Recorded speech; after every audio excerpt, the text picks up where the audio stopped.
welcome the Democratic nominee for Attorney General, Jay Jones.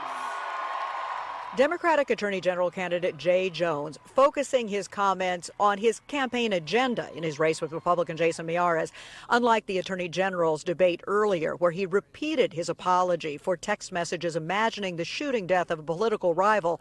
Jones did not mention the controversy at Saturday's rally, a crowd of 7,000 listening. Political analyst Stephen Farnsworth says while the violent texts have hurt Jones, they don't seem to have eroded support for gubernatorial nominee Abigail Spanberger. I think the polling has shown pretty consistently that the Jay Jones scandal's impact has been primarily limited to the Attorney General's race. You didn't see a big hit to the Democratic candidates for governor or lieutenant governor in the wake of this scandal. Farnsworth says bringing Jones back into the fold now will not likely damage other Democratic campaigns. He says other looming issues like the government shutdown and the redistricting constitutional amendment are now dominating Virginia's political conversation. For weeks, Virginia politics has been focused on the Jay Jones texting scandal. That's no longer the case. And so it makes sense, I think, for Democrats to bring Jay Jones back. I don't know that there's a significant downside impact.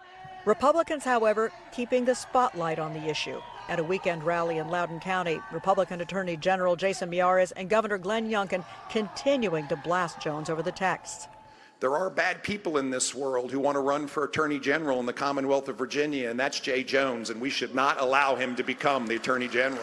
Patrice Summers is a volunteer who does door knocking to promote Democratic candidates. She says she's encountered Democrats hesitant to vote for Jones because of the texts, and she's had some deep conversations with them. In some cases, she says, changing their minds. After talking to some folks who were undecided, yeah, it made a big difference in having that conversation and just knowing, the why of the story, not saying that it was right, but knowing where did that come from, and especially knowing Jay Jones, that was not his character, not today.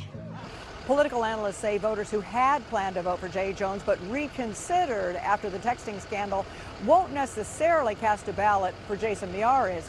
They might just leave the bubble in the Attorney General's race blank. In Alexandria, Angela Carey, News 4.